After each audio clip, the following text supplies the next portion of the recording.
के माध्यम से शायद आपको वो पीड़ा राहत मिल जाएगी। लेकिन फिलहाल जो छात्रवृत्ति नहीं मिली है, फिलहाल जिस राज्य को स्थानीय नीति नहीं मिली है, फिलहाल जिस राज्य के युवाओं को नियोजन नीति नहीं मिली है, उस पीड़ा का अनुभव हमें करना है, उस पीड़ा को भी हमने अनुभव करना है। तो आप सभी साथियों का अभिनंदन जोहार, साथ ही साथ मीडिया के बंधुओं आपका अभिनंदन जोहार, जेल कैंप परिवार के सभी पदाधिकारी, तमाम सभी विंगों के पदाधिकारी, केंद्रीय, प्रखंड, जिला स्तरीय पदाधिकारी अभिनंदन जोहार, महिला विंग की तमाम महिला नेत्रियों का धन्यवाद, आभार, जोहार, अभिनंदन।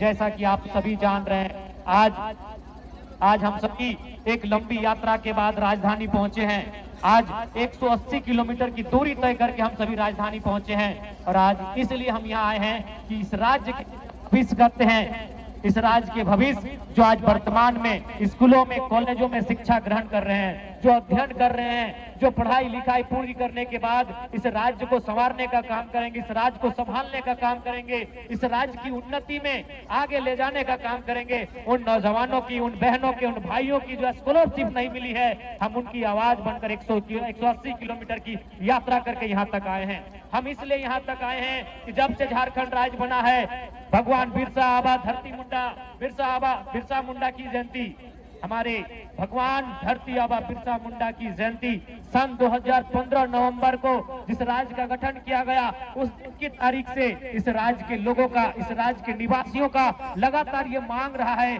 कि इस राज्य में स्थानीय नीति बनाई जाए, इस राज्य में स्थानीय नीति बनाई जाए, यह परिभाषित किया जाए कि झारखंड राज्य किनका है, यह परिभाषित किया जाए इस राज्य के मूल निवासी कौन है, यह परिभाषित किया जाए कि झारखंड की कौन है।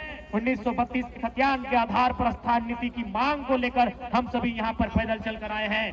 तो कहीं ना कहीं आज इस राज्य की सरकार को यह सीधा संदेश होगा, राज्य की सरकार को हमारा सीधा संदेश होगा कि आप समय रहते नीतियों का निर्धारण करें, आप समय रहते छात्रवृत्ति का भुगतान करें। आज सोचना चाहिए, माननीय मुख्यमंत्री को सोचना चाहिए कि राज्य की जनता ने कितनी उम्मीदों के साथ आपको सरकार में लाने का काम किया।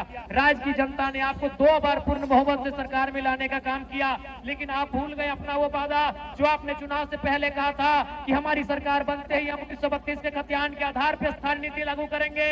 तो आज झारखंड का हर एक आवाम, झारखंड का गांव, झारखंड का किसान, झारखंड का नौजवान, झारखंड की माएं, झारखंड की बहनें, झारखंड का छात्र, हर एक व्यक्ति यही पूछ रहा है कि 1932 के आधार पर स्थानीय नीति कहाँ है, खतियान के आधार पर स्थानीय नीति कहाँ है, झारखंडियों की स्थानीय नीति कहाँ है। और वही सवाल आज झारखंड लोकतांत्रिक क्रांतिकारी मोर्चा भी आपसे पूछ रहा है। इस सवाल का उत्तर आपको देना होगा माननीय मुख्यमंत्री महोदय। इस सवाल के उत्तर से आपको भागना नहीं है, इस सवाल का आपको उत्तर देना है। नहीं तो याद रखिएगा, राजनीति किसी की बपोती नहीं होती है। आज आपका है तो कल इस राज्य की जनता ये डिसाइड करे कि इस राज्य की दिशा किनके हाथों में देना है, इस राज्य की राजगद्दी को किनके हाथों में देना है।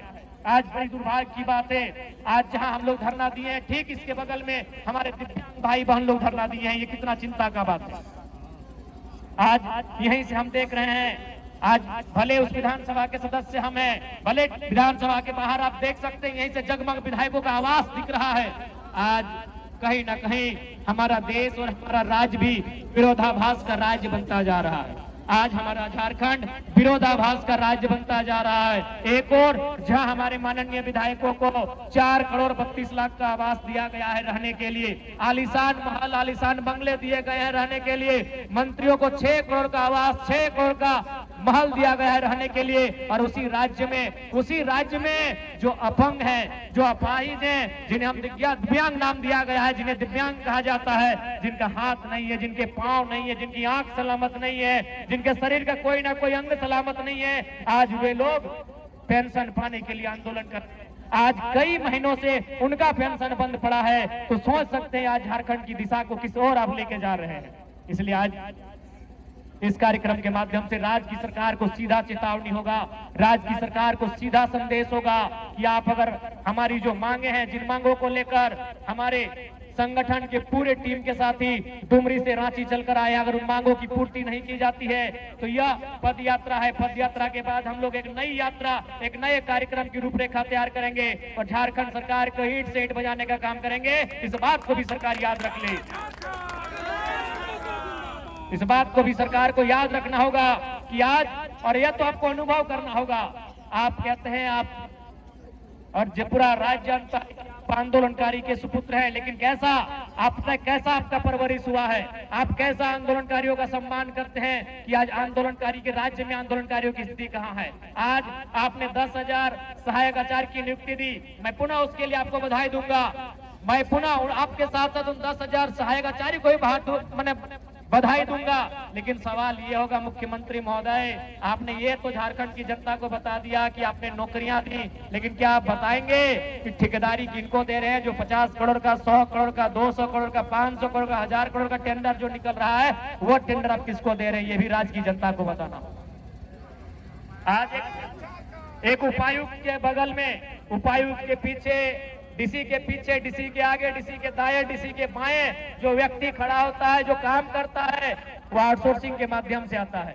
ये भी आपको बताना होगा कि झारखंड की कितनी आउटसोर्सिंग एजेंसियां झारखंड की सक्षम है। उन आउटसोर्सिंग एजेंसियों के माध्यम से चयन होने वाले कितने नौजवान, कितनी बहनें, कितने भाई झारखंडी हैं, ये भी आपको बताना होगा। केवल नौकरियों में आप झारखंड को केवल ये मत दिखाए कि नौकरियों में, नौकरी के अलावे भी जो आउटसोर्सिंग एजेंसियां हैं, जो ठेकेदारी प्रथा है, वहां झारखंड के लोग कितने हैं, यह भी आपको बताना होगा। इस बात को आप नहीं भूल सकते हैं।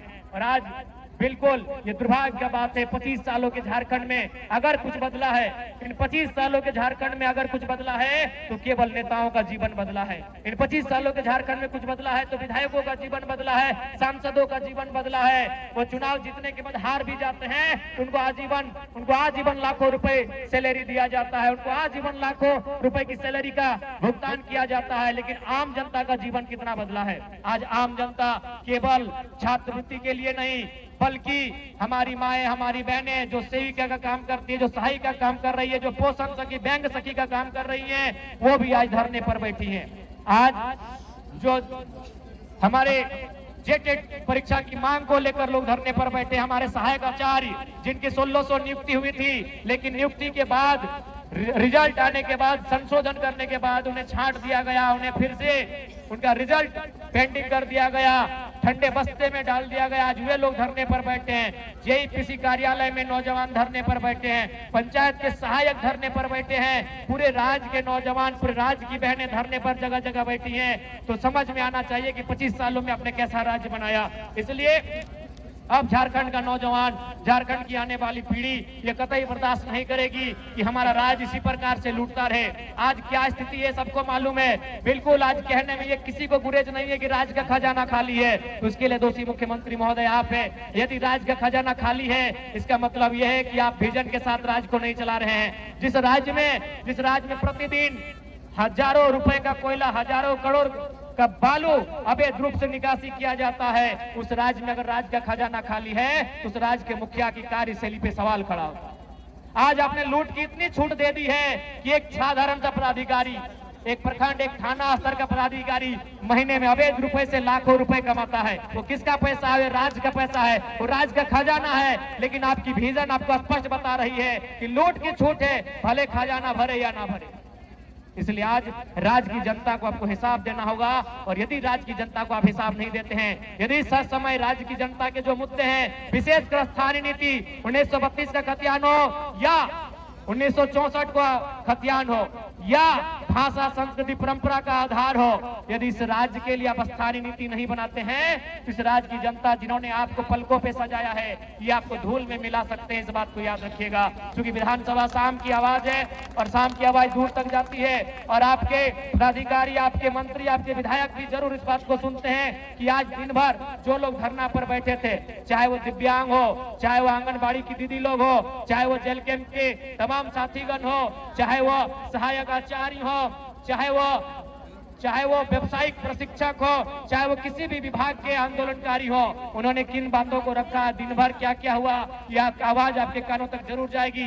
और यदि आप में जरा भी संवेदना है, यदि आप में जरा भी नैतिकता है, तो आज आपको तमाम जो आंदोलन हुए, कम से कम राजधानी में विधानसभा के दरमियान जितने भी आंदोलन होते हैं, उन आंदोलनों की आपकी समीक्षा करनी चाहिए।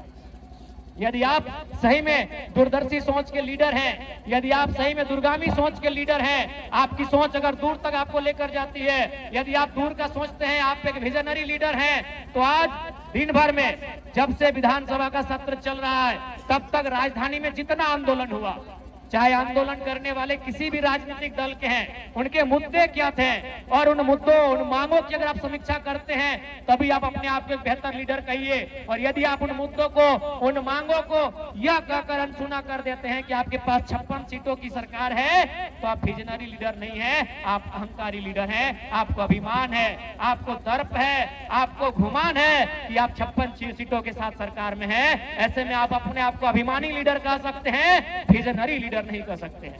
तो यदि आप विजनरी लीडर हैं तो आज जितने भी आंदोलन, जितने भी धरने हुए यहाँ पर, उन आंदोलनों की समीक्षा करें, उन आंदोलनों का रिपोर्ट मांगे और उसको बैठक करें और इन समस्याओं का, इन मुद्दों का निराकरण करने का प्रयास करें। ये मैं माननीय मुख्यमंत्री महोदय से कहना चाहूंगा। और मैं आंदोलनकारी साथियों से कहना चाहूंगा, क्योंकि आज जब तक मैं सदन में था माननीय मुख्यमंत्री नहीं आए थे, उनके दल के विधायकों से बात हुई है।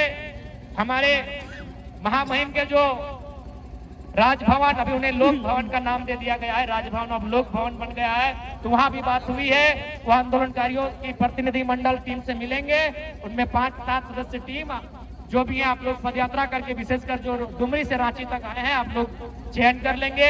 वह आपकी मांगों को लेकर आप क्यों पद यात्रा किए हैं, उस पद यात्रा को उन्होंने भी वॉच किया है, राजभवन ने भी, और वो आपसे मिलेंगे। हमारी उनसे बातचीत हो गई है, लेकिन आज मुख्यमंत्री समय पर नहीं आए थे, नहीं तो आज ही उनसे मैंने बात किया था, संदेश दिया था उनके अधिकारियों के माध्यम से कि अमुक तिथि पर एक कार्यक्रम है, जो पद यात्रा करते हुए यहाँ तक आ रहे हैं, वो आपसे मिलने की अपेक्षा रखते हैं। तो शायद जब तक हम वो नहीं आए थे, हम उम्मीद करते कल या परसों 2 दिन सत्र चलेगा।